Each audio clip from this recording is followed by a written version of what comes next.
Hello, good morning everyone.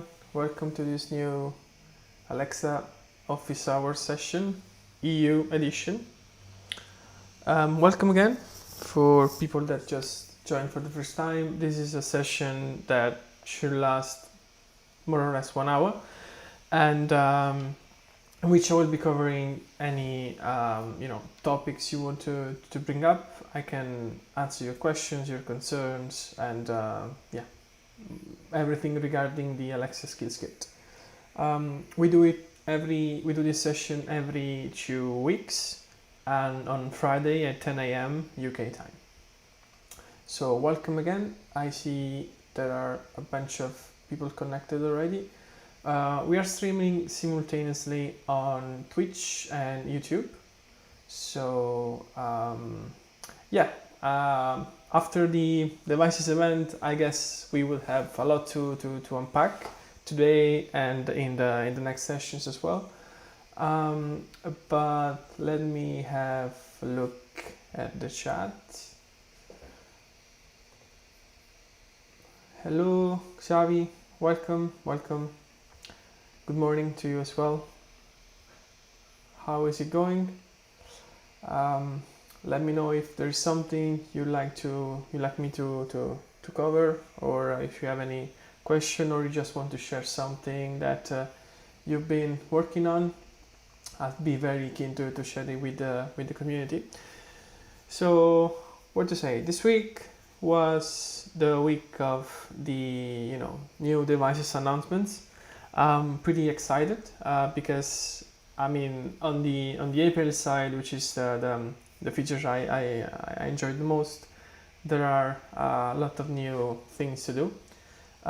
First thing, APL 1.8 is out. So, and if you're curious to know what's new about it, there is the documentation page that we have updated. It's just saying what's new in APL 1.8. Let me move this down so you can see it better. All right. So yeah, basically the new features are in support of the new devices that have been announced. In fact, we have 2 new viewport profiles.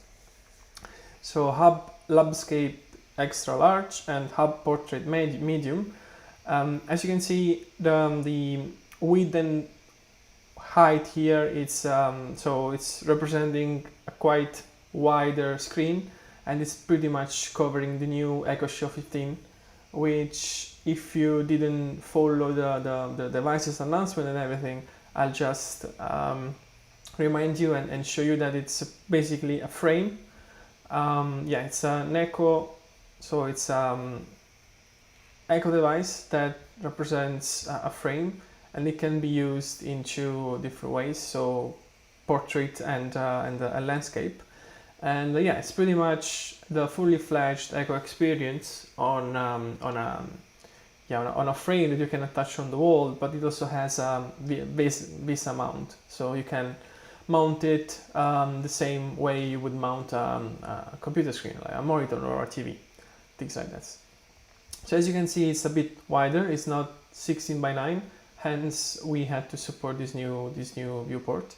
But alongside this, the APL 1.8 introduces some new features as well. So we have updated these packages, Alexa layout, styles, and viewport profiles, to the respective versions here.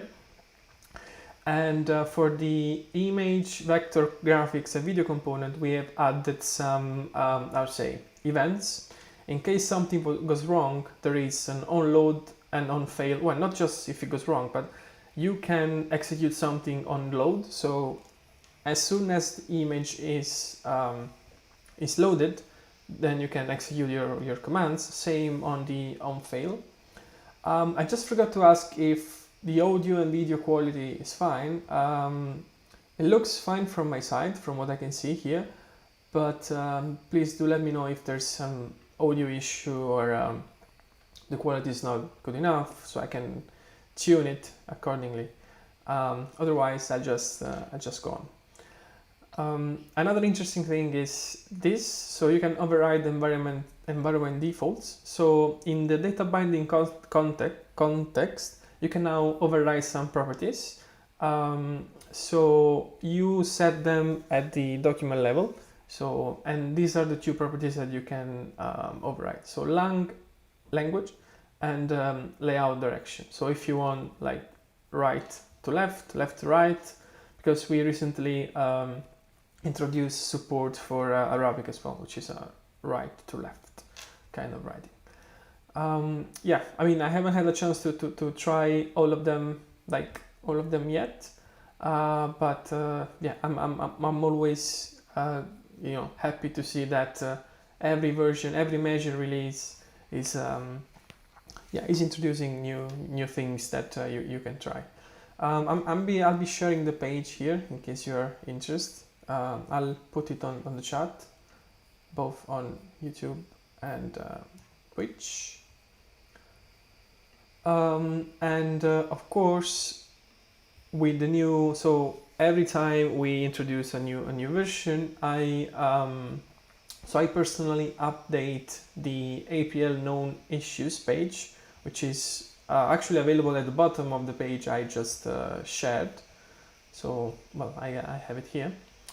Yeah, known issues and breaking changes. So there is currently an issue with the EchoShow 8, which is very well explained here, and but we have also a workaround for it. So my EchoShow 10 has been off for a while. I need to update it to APL 1.7, 1.8, so that I can see like how to apply this workaround.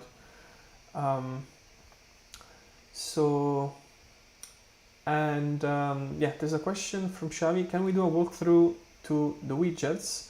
So that's an interesting thing. So you mean APL widgets, right? Unfortunately, this is not something that I can share already on a live stream, but I'll do my best to prepare a session, because I need to double check if a feature that is a preview like this can be shared on a live stream like this. But I'll write this down as a feedback.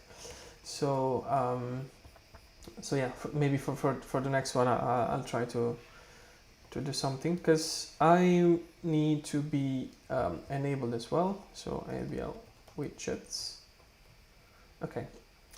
Yeah, I mean, I can spend a few words on that anyways. So APL widgets will let you create a kind of extension of your APL skill, meaning that if you are, I don't know, creating a game or any skill that provides some sort of information, and the developer, sorry, the user or whoever exits the skill, you can pretty much have a widget available in the home screen, so that pressing that button, so pressing the widget, would resume the skill where it was left off. That's just one of the use cases, but you can use APL widgets also to do some kind of marketing in terms of reminding your users that maybe there is a new level in your game, and if they want to check it out, they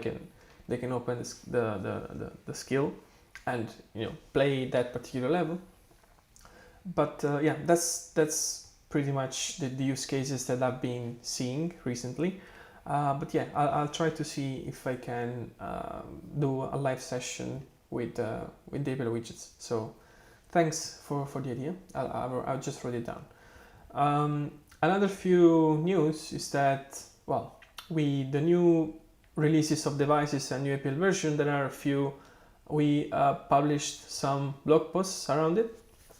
So this one is saying it's explaining how to optimize the experience of the new EchoShow 15, because as I said, the screen is the aspect ratio of the devices is changed, and you can now handle both the portrait and the landscape mode. So yeah, this blog post is walking you through on like how to do that.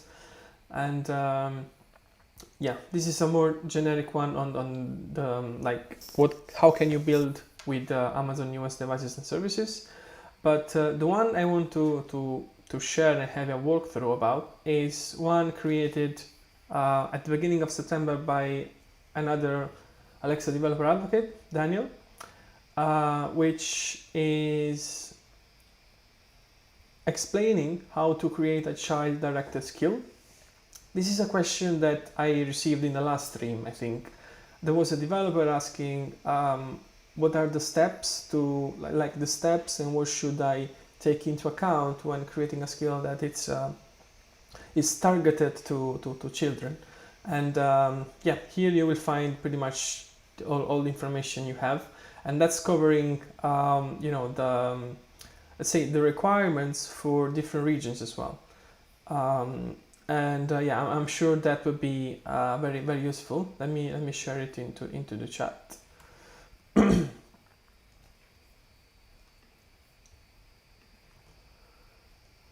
Also, well, in general, I'll be curious to know what you guys folks are working on. If there's something that that I can help you with, I can start. So last week I mentioned that I would be creating a fully fledged skill that would, let's say, replace, quote unquote, replace the video app interface, because at the moment, if you want to create a skill that plays a video, so yeah, a skill that provides a video experience, you have two ways. One is using the old video app interface, which is nice in some ways because it just, you know, when you load the video app interface, you just need to pass the URL of the video you want to play, and that's pretty much it. The drawback of this is that when the video is played, the entire playback is offloaded to the interface, meaning that you basically lose the control. Once you load this interface, there is no so you can no longer control the skill, because if after the video is played, so while the video is playing, if the user says like go back to the skill or say something that should match your interaction model, it will just not work, because the request will go to the, you know, first party. It will be treated as a first party experience, so it will not reach your skill back. So if your skill experience is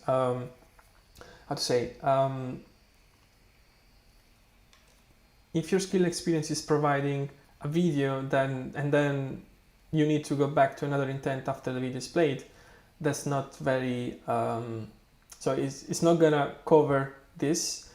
So what you should do, so what I'm trying to do to fix this issue is creating a fully fledged skill in APL that is, you know, I'm tuning the video component to make it look as, you know, close as possible to the video app interface, so that when you send out the video playback through the APL video component, of course you're still in the skill, and after the video is played, you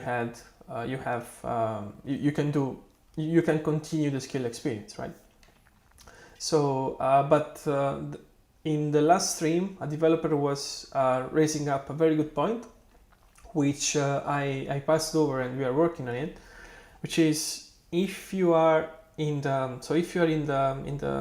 video, so in the APL video player, and you ask to either raise the volume, which is something that would happen at, let's say, at the operating system level, because the skill is not able to raise the volume of the underlying OS. So if you ask to raise the volume, this sentence is gonna be matched against the interaction model, so it kind of defeats the purpose. So in other words, if you use APL video, you cannot raise the volume with voice, and that's a problem. But we are working on it, because I personally think that if you want to, you know, create any visual experience on a device, the usage of APL is it's always the best thing, because it runs natively on Echo devices, and it's quite fast. I've been speaking a lot.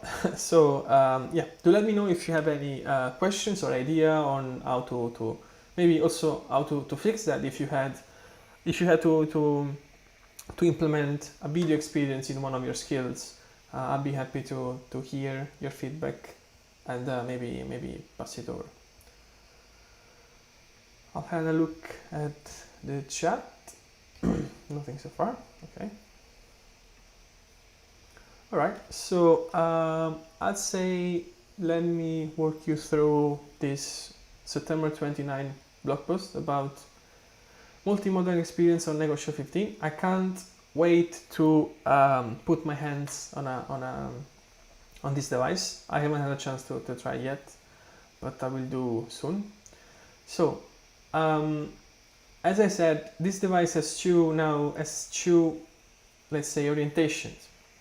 So you can create a layout for the portrait mode and the layout for the landscape one, and you can adapt it. So in your APL document, you can decide the scaling strategy, and yeah, there are additionals. I would say viewport profiles that you need to tick if you want to make it available for, well, not available, but if you want to your layout to look, to take the entire screen real estate of Lego Show 15.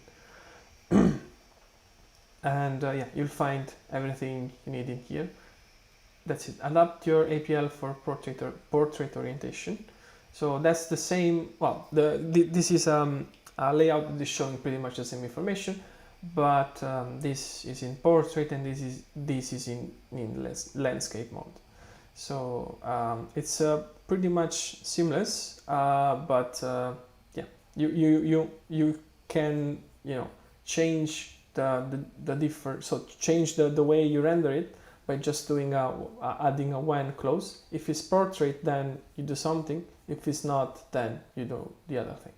It's quite straightforward. That's the first time I look at it for me as well, and it felt quite like easy to do. And yeah, so you can also decide what to do when the configuration is changed. So when you move from portrait to landscape or to landscape to portrait, you can decide to reinflate the document. If you want to maybe load additional data when the screen is vertical, you can do that, no problem. And yeah, of course, it also works. So the same thing applies to the Web API for games, which, well, I'm not sure if everyone is aware of that, but to create multimodal experiences, you can. So last year we made this feature generally available. So the Web API for games is basically a way to create, well, mainly games, but it will let you load the web page basically, and you can interact with it with voice commands. So I'll quickly explain how it works under the hood. So on the launch request, basically you need to send an HTML directive, which is expecting the URL of the page you want to load. So you pass the HTML link, the link of the page basically, and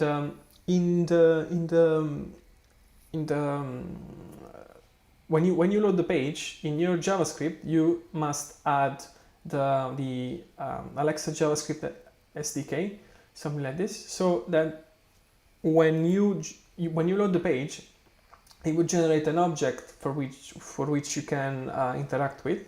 So you can send directives from the skill to the page, messages basically, from the skill to the page and from the page to the skill.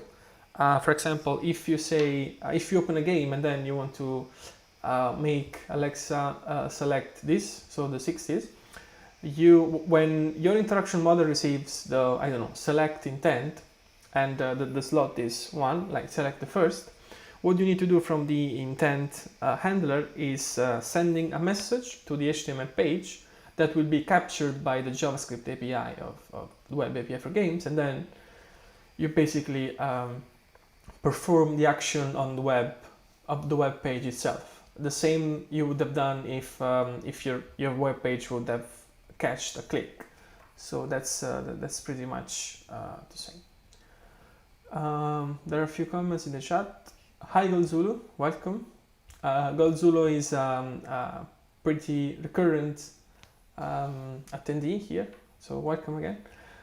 Yes, Web API is the key to go for games. I agree, because well, that's the main reason it was let's say thought for, because games are in theory games are dynamic by definition.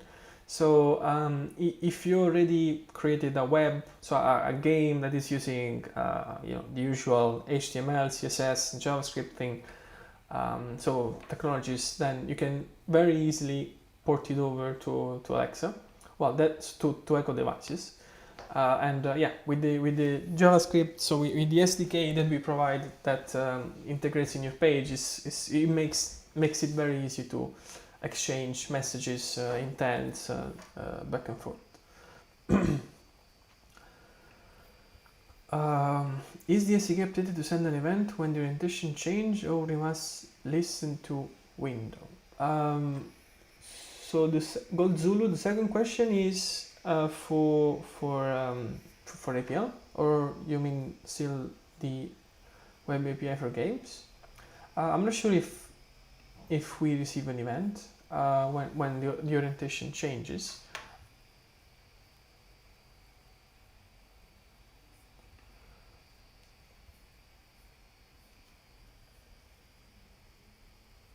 Entering Web API into ATH Global Hackathon. I don't know the answer to this question. I don't know what happens if you change the orientation of an Echo device that supports the orientation while using the Web API for Games. I need to double check. Let me write it down.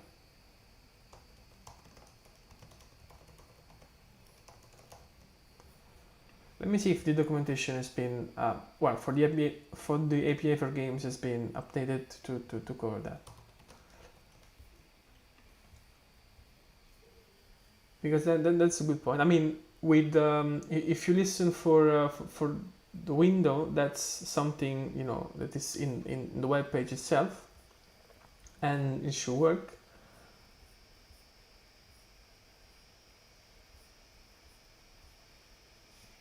Okay, Alexa web.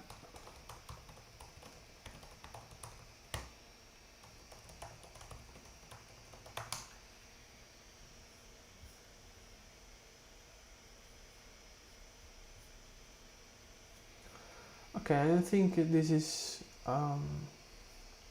covered, but that's a good question. I have one skill and I can try. Of course, I just tried it into a non-orientable, let's say, device, but I'll let you know.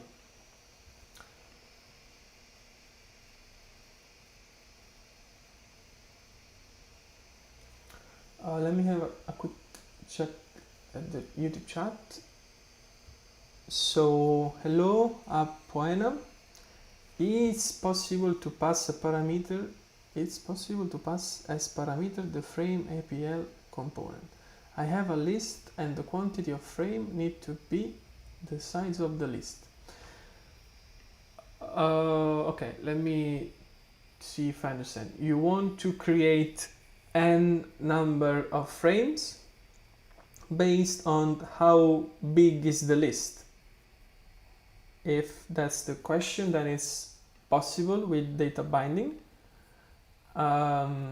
So if a frame is a child of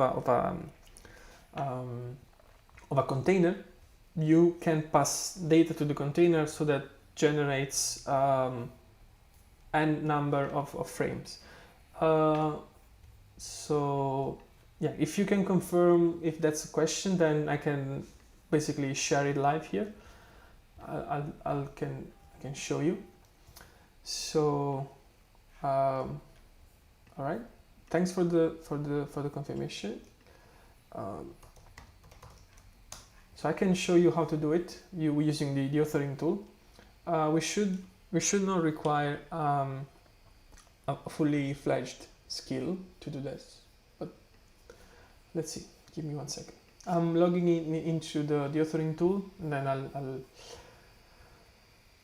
I'll show you.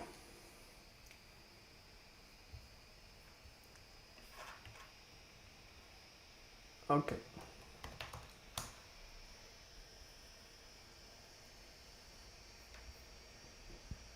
So let's start from scratch. Okay, so let me tell you first how data binding works. So I guess you're familiar with the authoring tool and at least the primitive components like container, frame, image, etc. So container, but also frame is a let's say parent-like component. It means that you can add childs to it. So in the example, so in the thing you want to achieve, we can, so I would basically add one container here, and well, let's say it's taking the entire screen, so 100 BW, 100 BH, and you add one frame behind, so below it. So this frame is gonna be, so wait, let me zoom in. This frame is going to be the child of this container. Pretty straightforward. Now let's give this a color so that we actually can see it. Oh, we don't need the radius. Match a pixel, and let's say 20 height and 100 width. So it's a rectangle. So we're making a rectangle basically. 100 BW. Okay, let's make it a bit thicker so we can see it. 5 pixels. 5.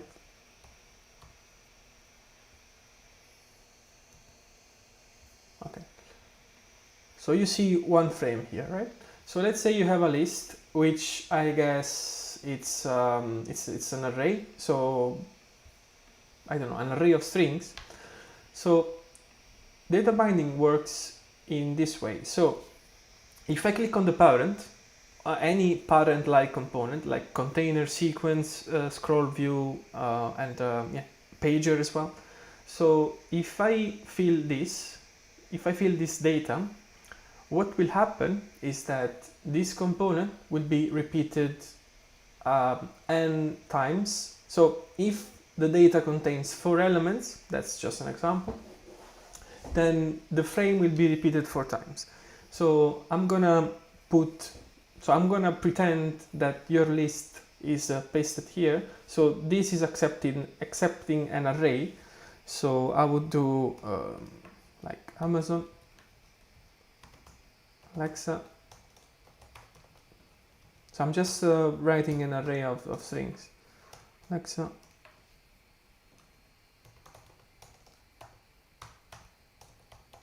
Twitch live. So that's an array of 4 elements. As you can see, there are 1, 2, 3, and 4. Now we have 4 frames, but this is complete. So the document has only one. So you see only one frame here, which is this one. But this has been repeated because the parent has data bound to it. So it will repeat the very first element. Let me know if that answers your questions, but you can make it even more flexible if you are rendering this document from a skill, which I guess is what you're doing. So yeah, that's data binding in a nutshell. There is also, well, I'm explaining this in a video that I posted on the YouTube channel. If you want to have a refresh, I can paste it to you. But yeah, that's pretty much the binding. There is another way to do this, which is basically adding a reference to the APL data. What I mean by that is that you don't need to paste the entire array in here. So your list can be also pasted in here, which is part of the APL.render document directive. So you have document and data, and it might be useful. So I'll show you. So instead of doing pasting the data here, you can create like a simple data structure here. So you can do data,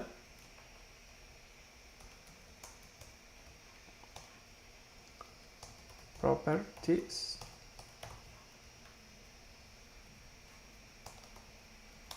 and then values, and here you paste your array. So let's say you are in the render document directive of your code, and you load this document, very easy, with no data and anything. But on the data, so on the data sources property, so when the part of the code that is asking you for this, you can paste this inside, and of course this can be a variable, so it can be an object in your code. And here you should do basically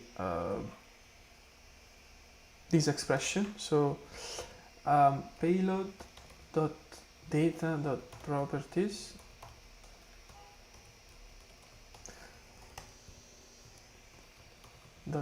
.values,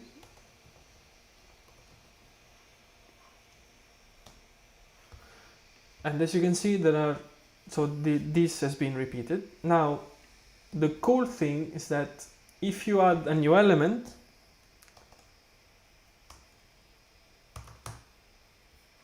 that would be 5. If you delete them, so if you want just 2, there are 2. So from this point, you need to only change the data, because there is no need to modify the core, so the APL document itself. From this point, you just need to do it here. As I said, so I'll share the video as well. There is so I created an APL video, so a tutorial that shows you how to create a slideshow, and there is a portion of the video, so a chapter that says how to do data binding and what it is. So let me find it.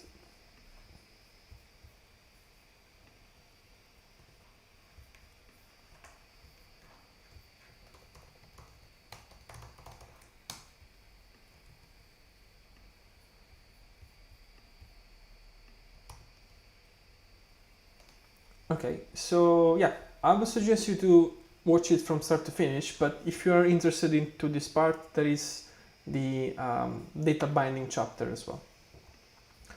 I hope this answers your question, but if not, just let me know. Okay, let me, I can keep this. All right, let me go back to the chat. Let's see if there is any question.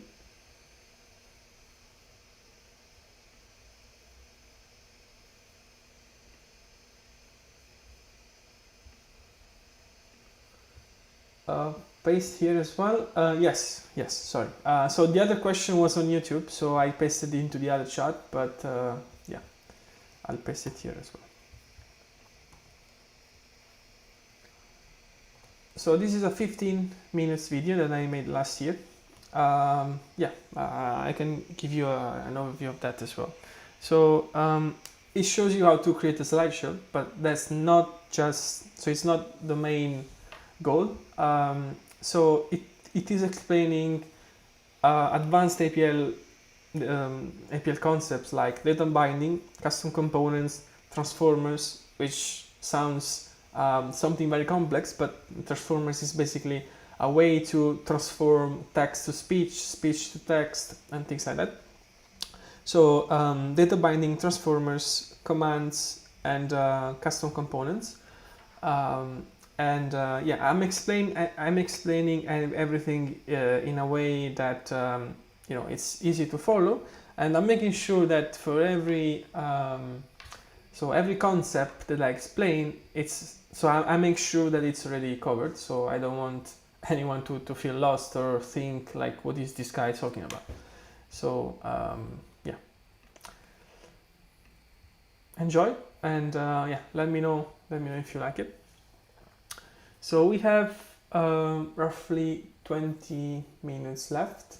So let me know if there is something else. So on YouTube, so Apoina, so the person that asked for the data binding thing, I think, is this the first time that you join? I'd like to tell you how it works, more or less. So this is a session that we do in a EU friendly time every 2 weeks, and it's about it's usually a free form one. We will be inviting guests in the near future. So yeah, if you would be interested into I don't know, sharing your experience as an Alexa developer, I'll be very happy to host, and yeah, to invite everyone as a guest. So yeah, confirming, you just confirm that it's your first time. So yeah, we do this every 2 weeks at 10 a.m. UK time, and yeah, I'll be the pretty much I will always be the host for the EU, but I will be inviting in the next weeks. We will be inviting guests, and also other teammates from the Alexa Developer Advocacy Group. Yeah, thanks for confirming the first time that it's your first time, and oh, you're from Brazil, so yeah, it's very nice to see that. I mean, we are streaming in an EU-friendly time, but yeah. So let me give you an overview of what my team does as well. So I'm part of the Alexa Developer Advocacy Group, which is a team that helps developers building their own skills. The Alexa skills, and yeah, we make sure that the developer experience is as smooth as possible. And you might be thinking, how can you contact us? That's a good question.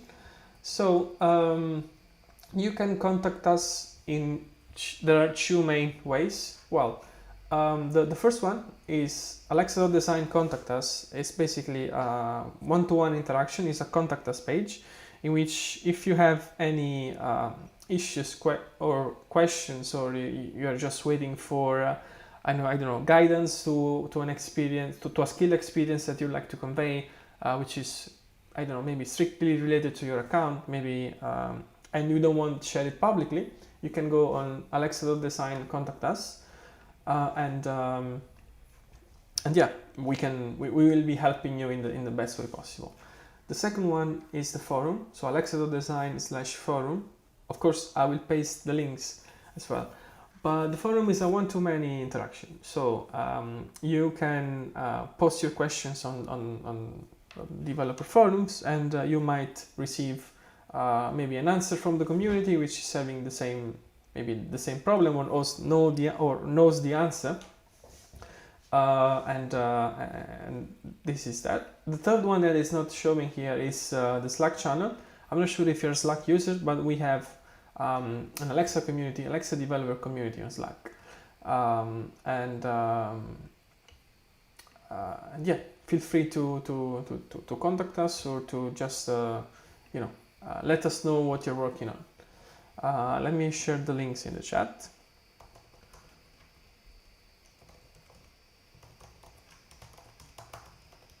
So this is the contact us. This is the forums. I'm gonna do the same in Twitch.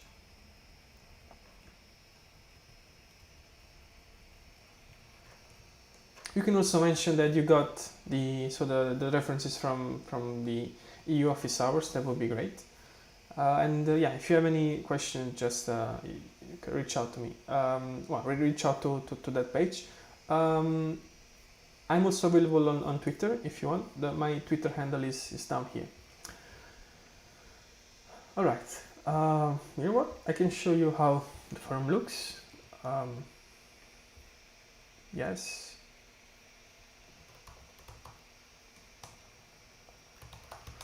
Forum.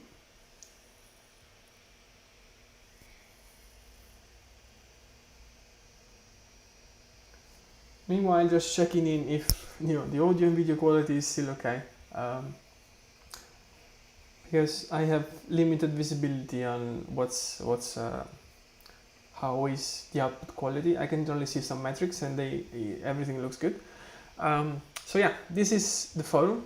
You can post a question here, create. You press the create button, well, we have some.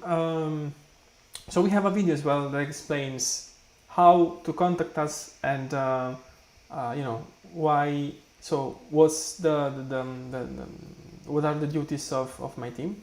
I think that might be interesting for you as well. Let me find it.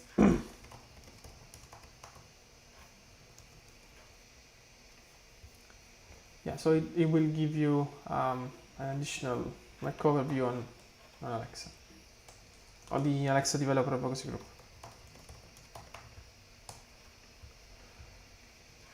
So this is a video starring my teammate Elena, and it's explaining how to contact us.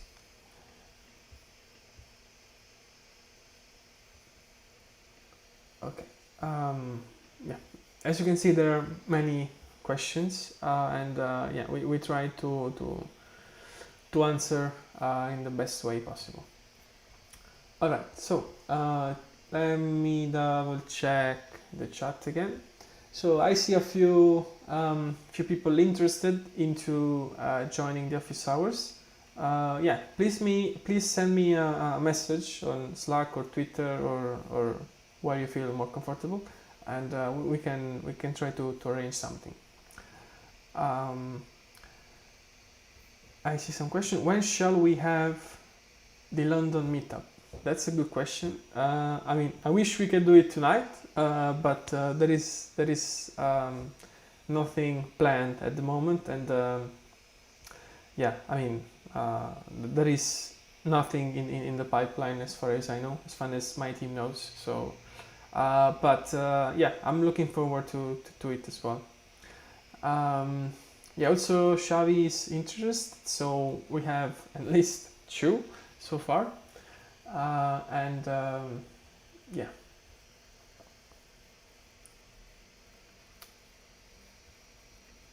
So Apoena is saying, I'm a Java developer and free time studying Alexa SDK. That's very nice. We have the Alexa SDK for Java as well, if you are more comfortable using Java. Let me send it to you. So there it is, Alexa SDK for Java. So I guess you know how an Alexa skill works in general, but if you go on the general documentation, you'll find everything. So I can give you an overview. Basically, a skill works. So in order for a skill to work, it requires 2 main components. One is the interaction model, in which you basically set all the utterances that you want your skill to. So all the utterances that you are thinking you think your user will say, and there is a backend side. So when a user launches your skill, let's say open my skill, the skill so your backend code receives a launch request, and you need to respond to this launch request with a response, which is in the form of a JSON object. And again, this is all mentioned into the documentation. Same thing for another intent. So if you created, I don't know, the go to the next level intent, and the utterance is go to the next level, when the user says again go to the next level, your backend code receives an intent request that says it lets you know that the code is that the user is trying to reach that intent, and then you need to send back the response based on that context. So and yeah, we have the SDK for Java as well. As I said, if you are interested into using Java, maybe you can use that. Let me know if you have any questions. So I see a question on Twitch. How can we debug the JavaScript code within VS Code with the new tools? Which tools are you referring to? We launched a bunch of tools recently, so I'm a bit confused. But I know that you can basically create a skill and handle it within VS Code with the Alexa, so with the ASK kit for VS Code. It's an extension. Let me see if I find it.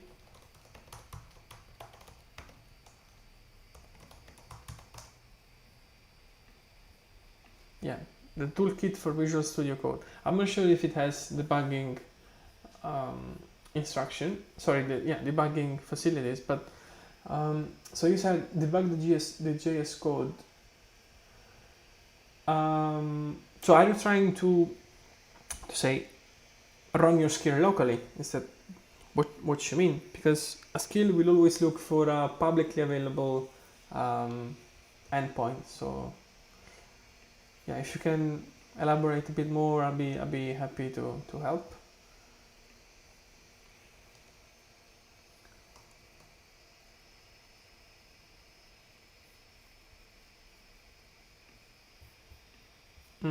Okay, so you're confirming that you're trying to do it. So you try to debug your skill locally without a backend.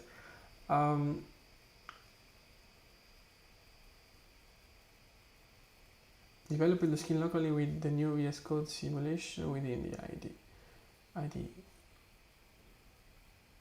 I never tried that. Let me see. Let me open.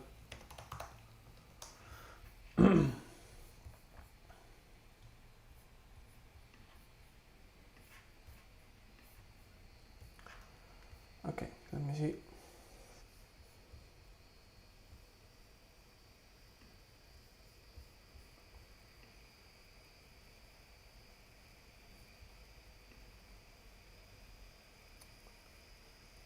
Like developing a skill locally, okay? Is it possible with new tools? I mean, the skill plus JS code? I think you mean VS Code.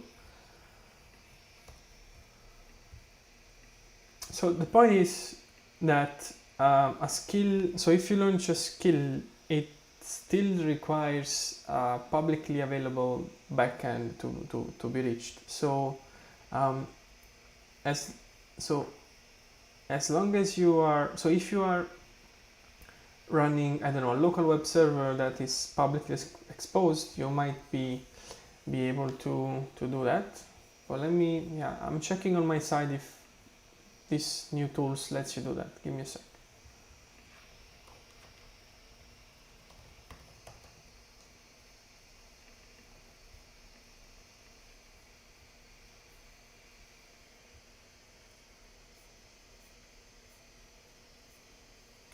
Yeah, I found a blog post which is, well, from more than just 1 year and a half ago, but as I said, it's so it's assuming that you have a local web server that it's running.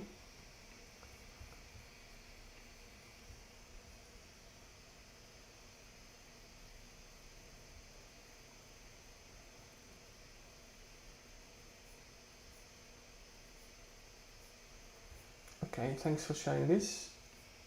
Let me open it.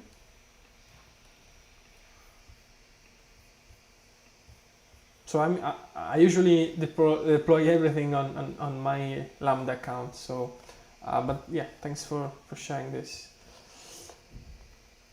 Let me note this down. Okay. You can use Alexa Skill Kit for Visual Studio Code to test your skill locally against your skill invocation. Okay. By routing the requests to an Alexa proxy on your developer computer.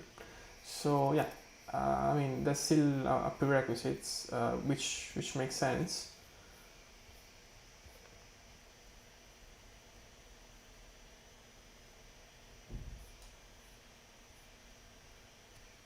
Mm-hmm. Test your local Alexa skill. Okay. Open run Alexa test your.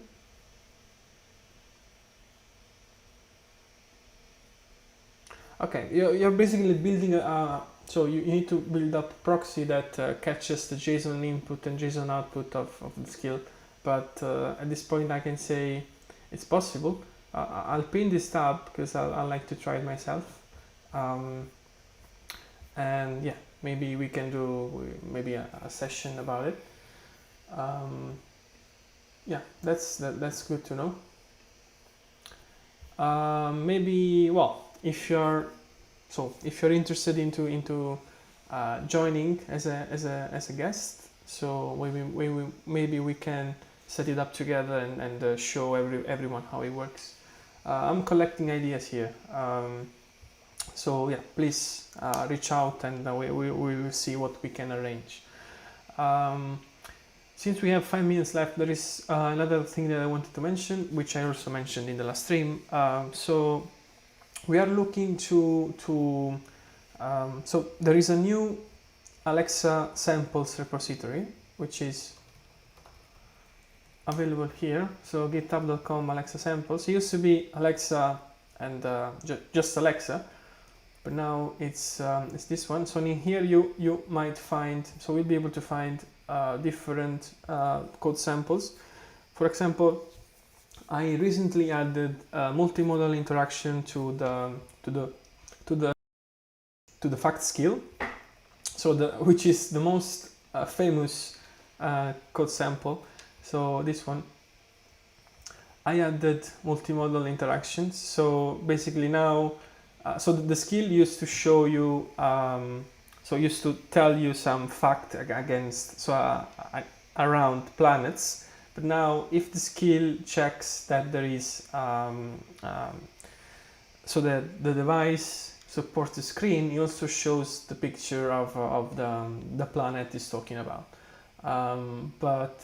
Yeah, we are collecting feedbacks on which code samples you are maybe struggling to find, or something you would really like to be published here. Yeah, we are collecting feedbacks on this. So please let me know if this is something. Is there something that you like to bring? So yeah, something you like to find, and yeah, we will be more than happy to help and make sure that the repository, the code sample is there. We have 3 minutes left. Time to wrap up. So yeah. I shared the link already. Please feel free to reach out through the contact us, through my Twitter handle and the Slack channel if you have any idea or something you'd like to bring up. Yeah, so for a feedback, so if you go Zulu, there's a question. So where to give the feedback to? I'd say if you if you're looking for a specific code sample, I'd say reach out to my Twitter handle or the Slack channel, preferably the latter, so that also other team members can see it. But yeah, I would leave the contact us and the forum for any issue problems or requests specific to that. What do you mean push issues as samples? So my ask was if you have any idea or something, any Alexa feature you really like to have a code sample about, send a message on Slack or to my Twitter handle. That's it. Or well, we are also of course open to ideas as well.